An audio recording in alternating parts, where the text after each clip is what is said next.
When we think of Rome, we all picture massive marble columns, powerful legions, and gladiator arenas.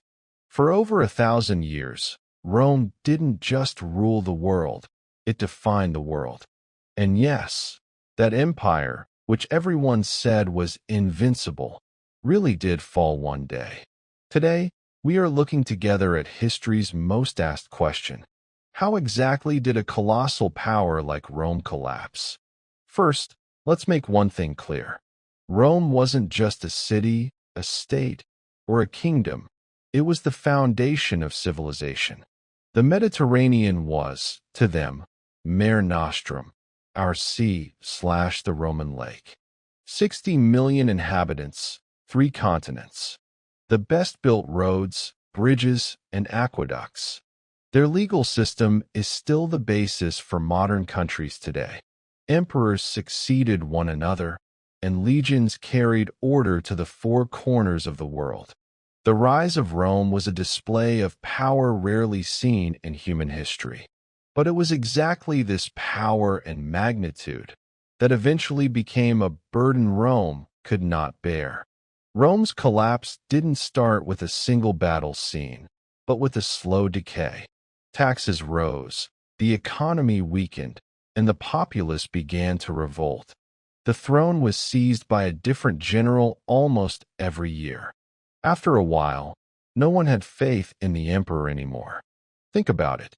An empire that was constantly expanding, but losing its governing power and unity at the same speed. Rome's problem wasn't its enemies. Rome's enemy became Rome itself. Meanwhile, there was another movement in Europe. The Huns began to advance from east to west. This was like the tumbling of dominoes. The Visigoths, Vandals, Ostrogoths, fleeing the Huns, piled up on the Roman borders. Rome, which once protected its borders with an iron fist, now began to make space for the newcomers, make deals, and grant concessions. Rome was no longer the Rome of old. Those powerful legions, they had turned into mercenaries in places. Loyalty had weakened, and discipline was gone. And then, a dramatic moment on the stage of history. The year 410, Rome lost its walls, which no enemy had breached for 800 years. The Visigoth king Alaric entered the city. Palaces were plundered. Temples were set on fire. Marble statues were smashed. For the Roman people, this was not just an attack. This was the end of the belief in invincibility. For the first time, the thought Rome can also fall spread throughout the world. After 410, Rome tried to recover, but the power never returned. The economy was weak, the army indecisive, and the governance was chaos. Finally, the year 476. The boy emperor Romulus Augustulus was deposed. The empire that once ruled the world was silently concluded with the removal of a child from the throne.